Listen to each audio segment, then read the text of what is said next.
அனைவருக்கும் வணக்கம். இப்பொழுதைக்கு இந்த நீட் விவகாரம் பற்றி நமது மத்திய அரசாங்கத்தில் ஒரு பெரிய போராட்டம் பிரச்சனை பண்ணிகிட்ருக்காங்க. இவங்க யார் அப்படின்னு கேட்டிங்கன்னா, இந்த அபிஜித் என்றவன் வட மாநில மாணவனவன். அவன் அமெரிக்காவில் இருந்துகிட்ருக்கான். அவன் மட்டும் இல்லை, ஜென்சி இயக்கத்தோடு சேர்ந்துக்கிட்டு இருந்துகிட்ருக்கான். இவன் என்ன பண்ணுறான் அப்படின்னு சொன்னால், கரப்பான் பூச்சி இயக்கம், அதாவது காக்ரோச் ஜனதா பார்ட்டி சிஜேபி அப்படிங்கிறது ஒரு இன்ஸ்டாகிராமில் ஓப்பன் பண்ணி 2 கோடி ஃபாலோயர்ஸை ஏற்படுத்தியிருக்கிறான். இப்போ இந்த 2 கோடி ஃபாலோயர்ஸில் யார் யாரெல்லாம் அங்கே இப்போ இருக்காங்க அப்படின்னு நம்ம ஆராய்ஞ்சு பார்த்தா, பாகிஸ்தான் தீவிரவாதிகள் அதிகம். அதாவது நாட்டை சீர்குலைக்கக்கூடிய தீவிரவாதிகள் பாகிஸ்தான், பங்களாதேஷ், அமெரிக்கா போன்ற எல்லா தீவிரவாத குரூப்புகள் 186% இவனுடைய இன்ஸ்டாகிராம் கரப்பான் பூச்சி ஃபாலோயர்ஸில் இருக்காங்க. இதில் 14% தான் உண்மையான மாணவர்கள். அதாவது நீட்டுக்கு அப்படின்னு சொல்லி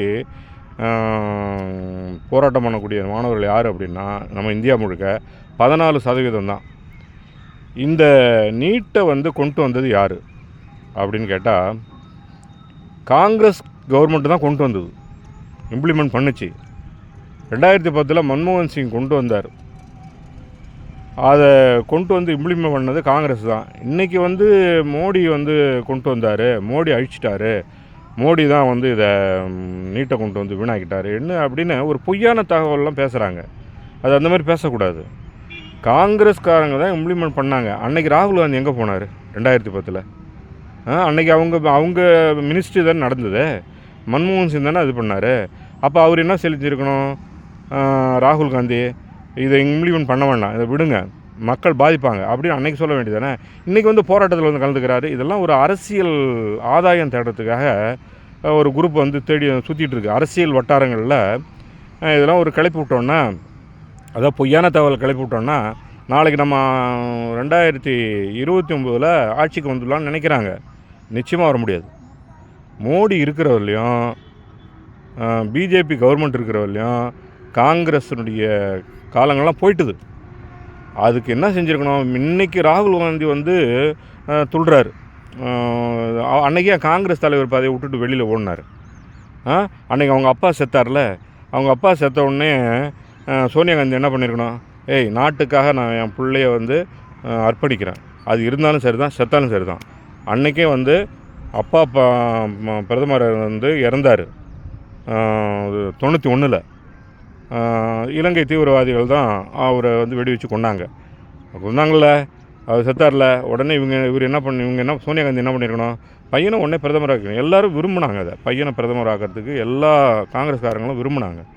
அந்த நேரம் சோனியா காந்தி, நான் என் பிள்ளைய நான் விட மாட்டேன், அவனை இதே போல் தீவிரவாதிகள் கொண்டுடுவாங்க அப்படின்னு சொல்லி அந்த பையனுடைய வாழ்க்கையை குட்டிச்சராக்கிட்டாங்க. இன்றைக்கி அவனுக்கு கல்யாணம் இல்லை, ஒரு குடும்பம் இல்லை, ஒரு பிள்ளை குட்டி இல்லை. இன்றைக்கி வயசு என்ன ஆயிடுச்சு? வயசு இன்றைக்கி 56 வயசு கிட்டத்தட்ட ஆயிடுச்சு. இனிமேல் எங்கே கல்யாணம் பண்ணுறது? பாதி கணவனை தாண்டிட்டான். அதுக்கப்புறம் திரும்ப காங்கிரஸ் பொறுப்பை கொடுக்குறாங்க, வேணான்னு உதறி தள்ளுறான். காங்கிரஸை சரியான ஒரு வழியில் வழிநடத்த ராகுல் காந்தியால் முடியல. அதை கரெக்டாக ஸ்டாண்ட் பண்ணி கொண்டு வந்தால் இன்றைக்கி காங்கிரஸ் தான் நல்லா லீட் பண்ணோம். இன்றைக்கி ஏன் பிஜேபி வருது, மோடி வராரு? நீங்கள் அரசியல் அமைப்பில், அரசியல் நிர்வாகத்தில் ஒரு சரியான அரசியல் நிர்வாகத்தை நீங்கள் பண்ணாமல் போனதுனால்தான் இன்றைக்கி வேறு கவர்மெண்ட் வருது, அந்த மக்கள் ஆதரிக்குது. இன்றைக்கி 3வது முறை அவர் வந்திருக்காரு. மோடி 3வது முறை பிரதமர் வந்திருக்காரு. இன்றைக்கி நாட்டினுடைய பாதுகாப்பு, பொருளாதார முன்னேற்றம், இன்னும் நிறைய டெவலப்மெண்ட்லாம் இன்றைக்கி ஆயிருக்குன்னா அது காரணம் யார் அப்படின்னா பிரதமர் மோடி தான். நாங்கள் கட்சி சார்ந்தெல்லாம் நான் சொல்ல வரல. காங்கிரஸ் நல்லா இருந்திருந்தால், நான் சொல்கிறது தான், காங்கிரஸில் தான் நிறைய ஊழலாச்சே. நிலக்கரி ஊழல், இந்த டெலிஃபோன் ஊழல், அப்புறம் இந்த இது இருக்கு இல்லையா, 2G ஸ்பெக்ட்ரம், அதில் ஊழல், எல்லா டிபார்ட்மெண்ட்லையும் ஊழல். அப்போ காங்கிரஸில் ஒரு திறமையான நிர்வாகம் இல்லை, எல்லாம் ஊழல். 10 மணிக்கு ஆஃபீஸ்னால் 9:30க்கெலாம் அங்கே போயிடணும். ஆனால் 10:30க்கு போய் கையெழுத்து போட்டு வந்துடுவாங்களாம் காங்கிரஸ் கவர்மெண்ட்டில். இது சோனியா காந்தி தலைமையில் தான் ராஜீவ்காந்தி இறந்த பிற்பாடு அதிலேருந்து 91லேருந்து காங்கிரஸு படிப்படியாக தன் செல்வாக்கை இழந்தது, சுத்தமாக போயிடுச்சு. இன்றைக்கி காங்கிரஸ் தமிழ்நாட்டிலலாம் காங்கிரஸ்லாம் எண்ணி பார்க்குற அளவு கூட நபர்கள் இல்லை. இதுக்கு முன்னாடி காங்கிரஸ் ஓல் இந்தியாவில் பார்த்தா நல்லா இருந்துச்சு. ராஜீவ்காந்தி இருக்கிறவரையும் இந்திரா காந்தி இருக்கிறவரையும் காங்கிரஸ் நல்லா இருந்தது. எப்போ இந்திரா காந்தி இறந்தாங்க, ராஜீவ்காந்தி இறந்தார், அதுக்கப்புறம் காங்கிரஸ்ஸு அப்படியே படிப்படியாக கரைஞ்சி இன்றைக்கி எதிர்க்கட்சி தலைவராக வர்றது கூட வாய்ப்பில்லாத ஒரு சூழ்நிலையில் எம்பிக்கள் இருக்காங்க. இன்றைக்கி அவங்க கூட்டணியில் சேர்ந்ததுனால இன்றைக்கி அவங்களுக்கு கொஞ்சம் அதிகமான எம்பிக்கள் வந்திருக்காங்களே தவிர தனிச்சு நின்னா வரத்துக்கு வாய்ப்பே இல்லை காங்கிரஸ் எம்பி. இந்த பொசிஷன் இருக்கக்குள்ள ராகுல் காந்தி அப்பயே என்ன செஞ்சுருக்கணும், நீ அரசியலுக்கு நான் வரேன், எனக்கு என்ன அந்த எக்ஸ்பீரியன்ஸை கொடுங்க, எனக்கு ட்ரைனிங் கொடுங்க, நான் இந்திய அரசாங்கத்தை திறமையாக ஆளணும், ஊழல் இல்லாத, லஞ்சம் இல்லாத, போதைப்பொருள் இல்லாத, கற்பழிப்பு இல்லாத ஒரு இந்திய ஜனநாயகத்தை நான் உருவாக்குறேன், இந்தியா வலிமையான நாடாக மாற்றுறேன், பொருளாதாரத்தில் நம்பர் 1 ஆக்குறேன் அப்படின்னு சொல்லி அவர் அன்றைக்கே அவர் ஃபாலோ பண்ணியிருந்தாருன்னா இன்றைக்கி ஏன் பிஜேபி கவர்மெண்ட் வருது? அப்போ உங்கள் கவர்மெண்ட்டு சரியில்லைன்னு தானே மக்கள் தூக்கி அடிச்சது 2014 தூக்கி அடித்தது. 19 திரும்ப எலெக்ஷன் வந்தது. 19 திரும்ப மோடி தான் வந்தார். ஏன் வராரு? நிர்வாகம் நல்லா இருக்குது, பாதுகாப்பு இருக்குது, பொருளாதார முன்னேற்றம். இந்தியா இப்போ பொருளாதாரத்தில் இப்போ 5வது இடத்துல இருக்குது. அது இன்னும் 4வது இடம் 3வது இடத்துக்கு இன்னும் ஒரு 10 ஆண்டுகளில் வந்துடும். அப்போ பொருளாதாரத்தை பார்க்கணும், மக்கள் பாதுகாப்பை பார்க்கணும், சர்வதேச தீவிரவாதத்தை ஒழிக்கணும், நாட்டினுடைய பஞ்சம் பசி பட்டினி எல்லாம் அறவே ஒழிக்கணும். அப்படிங்கிற ஒரு நிலைமை ஏற்பட்டால் தான் மக்கள் விரும்புவாங்க. 2019 14லேருந்து 19க்கு அடுத்தது 5 ஆண்டுகள், 24 இப்போ 22 ஆண்டுகள் போயிடுச்சு. இன்னும் 3 ஆண்டுகள் இருக்குது. 29 மீண்டும் பிஜேபி தான், மோடி தலைமையில் தான் பிஜேபி அரசாங்கம் இயங்குமே தவிர மற்றபடிலாம் காங்கிரஸ்லாம் வாய்ப்பே கிடையாது. ஆனால் இந்த நேரம் இவர் என்ன செய்கிறாருன்னா, இந்த கரப்பான் பூச்சி கூட்டத்தோட கூடிக்கிட்டு உண்ணாவிரதம் இருக்கிறது, போராட்டம் பண்ணுறது. ஏன் இப்படிலாம் ஒரு அரசியல் ஆக்கினா நாளைக்கு நம்ம பிரதமராக வந்துடலாம், காங்கிரஸ் கவர்மெண்ட்டு வந்துடும், நமக்கெல்லாம் ஓட்டு போட்டுருவாங்கன்னா அவர் நினைக்கிறாரு. ஆனால் இப்பொழுதைய கரப்பான் பூச்சி இயக்கம் என்ன செய்யுது அப்படின்னு கேட்டிங்கன்னா, அவங்க தீவிரவாத கும்பலை வச்சு இந்த நாட்டை சீர்குலைக்கிறதுக்காக பாகிஸ்தான்லேருந்து ஒரு 45% பேரில் இந்த குரூப்பில் சேர்ந்துருக்கான். அவன் இந்த இயக்கத்துக்கு வரான். அதே போல் பங்களாதேஷ் அதை விட வர வேண்டிதான், அவங்களும் இந்த பிரச்சனைக்காக வராங்க.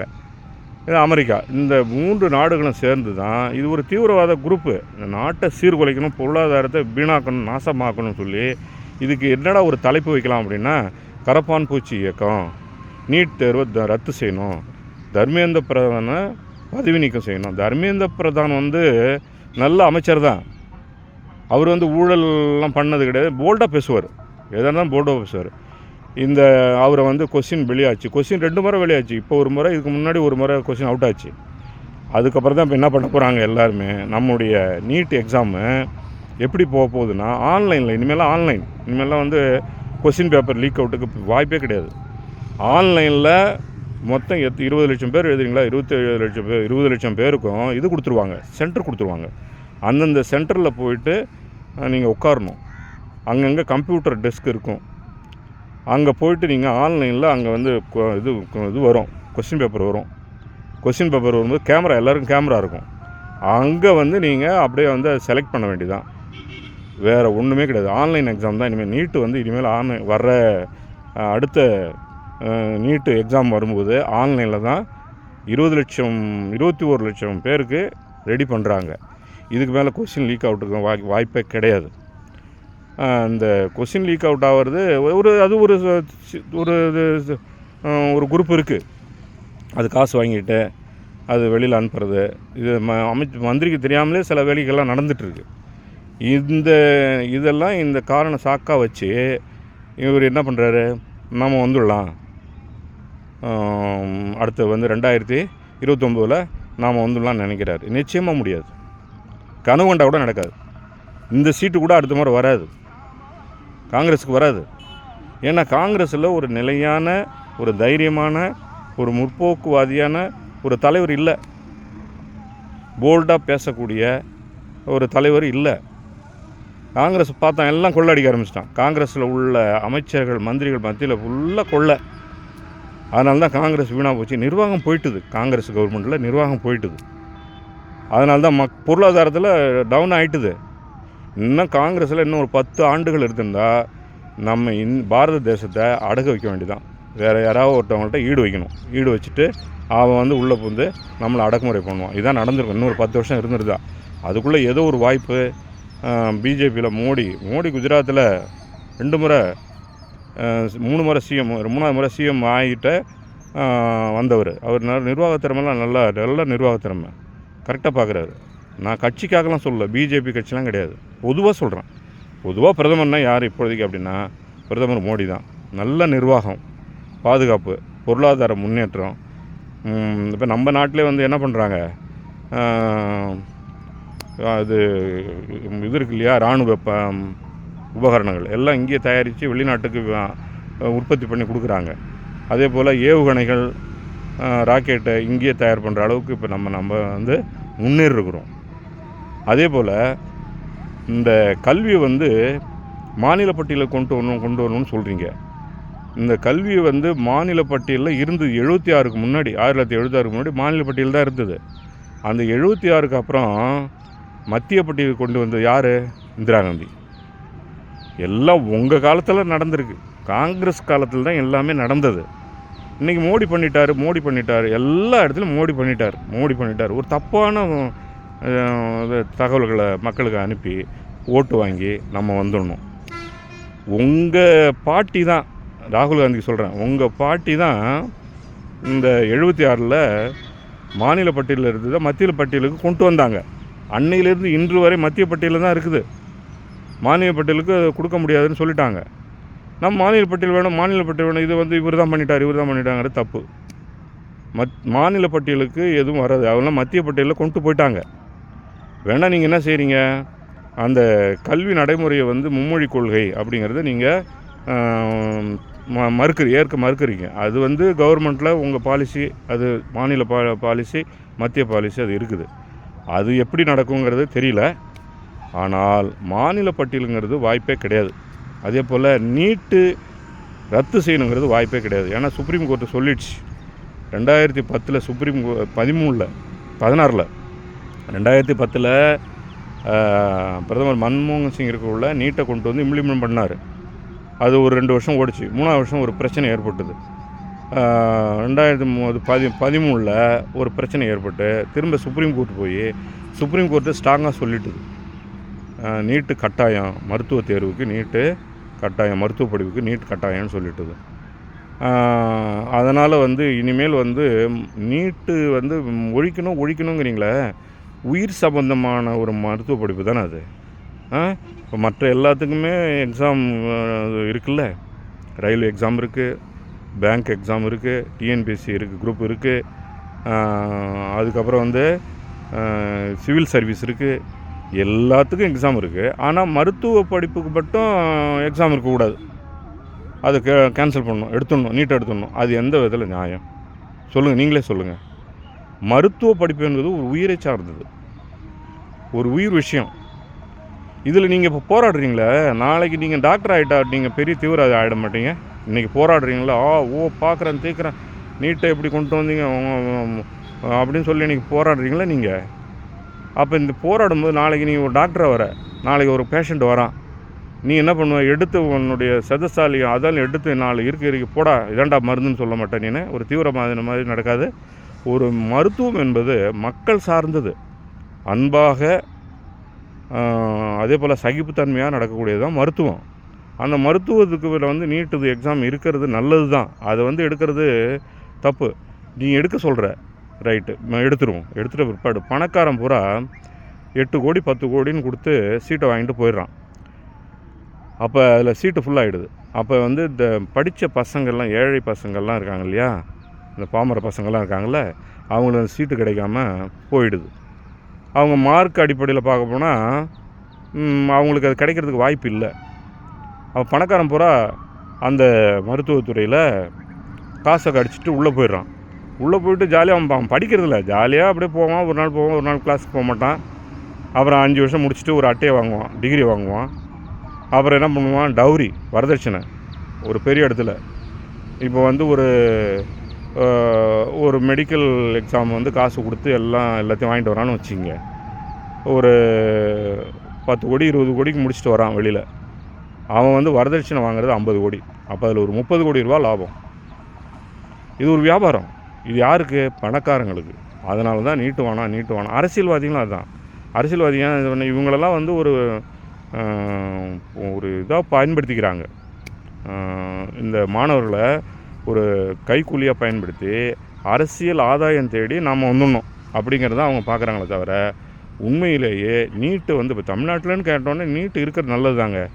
நீட்டில் வந்து எங்கள் பசங்கள்லாம் இப்போ இந்த 7.5% அதிமுக பிரிவில் அவர் இடஒதுக்கீடு கொடுத்தாரு, எல்லாமே இப்போ போய் படிக்கிறாங்க அப்படின்னு அவங்க சொல்கிறாங்க.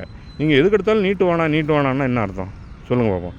இதுக்கு தான் வந்து கரப்பான் பூச்சி இயக்கத்துக்கு அவர் நீதிபதி உச்ச நீதிமன்ற தலைமை நீதிபதி சூரியகாந்த் என்ன சொல்லியிருக்காரு, வேலையில்லாத, சோம்பேறித்தனமான, சரியான உழைப்பில்லாத, கரப்பான் பூச்சி போல் செயல்படக்கூடிய இந்த இளைய சமுதாயம் விழிப்பாக வரணும், கடின உழைப்பை ஏற்படுத்திக்கணும் அப்படின்னு அவர் வந்து ஒரு பொதுவான ஒரு ஜென்ரலான ஒரு அட்வைஸ் கொடுத்தாரு. அதை வந்து கரப்பான் பூச்சி இயக்கம்னு சொல்லிக்கிட்டு இந்த அபிஜித்துன்றவன் வட மாநில மாணவன் தான். அவன் வந்து அமெரிக்காவிலேருந்து இன்ஸ்டாகிராமில் போட்டு ஒரு 2 கோடி ஃபாலோவர்ஸ். அந்த 2 கோடி ஃபாலோவர்ஸில் எவ்வளோ பேர்? 100க்கு 86 பேர் வந்து அந்நிய நாட்டவர். பாகிஸ்தான், பங்களாதேஷ், அமெரிக்கா. 14% தான் நம்ம இந்தியாவை சேர்ந்தவங்க. அப்போ இந்த சீர்குலைக்கணும், நாட்டை வீணாகணும், நாட்டை குட்டிச்சராக்கணும், பொருளாதார முன்னேற்றத்துலேருந்து தடுக்கணும், ஒழிக்கணும், வீணாக்கணும் அப்படிங்கிறது தீவிரவாத குரூப்பு உள்ளே இறங்கி போச்சு. இது ஏன் ராகுல் காந்திக்கு தெரில? ராகுல் காந்திக்கு என்னென்னா சுயநலம், தான் வந்துடணும், இவங்களை பயன்படுத்தி தான் வந்துடணும். அதே போல் இங்கே மாநில அரசில் இருக்கக்கூடிய மற்ற தமிழ்நாட்டில் இருக்கக்கூடிய மற்ற கட்சிகள்லாம் அதில் ஆதரவு கொடுத்தா நாம் நாளைக்கு வந்து திரும்பவும் ஆட்சியை பிடிச்சிக்கலாம் அப்படின்னு இவங்க நினைக்கிறாங்க. ஆனால் அரசியல் ஆதாயத்துக்காக தான் இவங்க வந்து அந்த தீவிரவாத கும்பலோட டெல்லியில் போராடுறாங்களே தவிர, உண்மையிலேயே நீட்டை இந்தியா முழுக்க அனைத்து மாணவர்களும் வரவேற்கிறாங்க. அது வேணான்னு யாருமே சொல்ல வரவேற்கிறாங்க. அதை நீங்கள் ஃபாலோ பண்ணுங்கள். நீட்டு இருக்கட்டும், படிக்கட்டும். இந்த டெல்லி பிரச்சனை, அவன் வந்து எப்போது இன்ஸ்டாகிராமில் புக் பண்ணிவிட்டு ஃபாலோவர்ஸை புக் பண்ணிவிட்டு இந்தியா வரான்னா நீங்கள் என்ன பண்ணியிருக்கணும், உடனே அவனை அரெஸ்ட் பண்ணியிருக்கணும். உள்ளே ஏர்போர்ட்டில் அரெஸ்ட் பண்ணியிருக்கணும். நீங்கள் விட்டுட்டீங்க. அவன் வந்தான். அப்புறம் இந்த வாங் சுக்க யாரோ ஒருத்தர் இவர் இருக்கார் பாருங்கள், அவர் வந்து அவரை வந்து ஒரு கேடயமாக வச்சுக்கிட்டு இவங்க இது பண்ணிகிட்ருக்குறாங்க.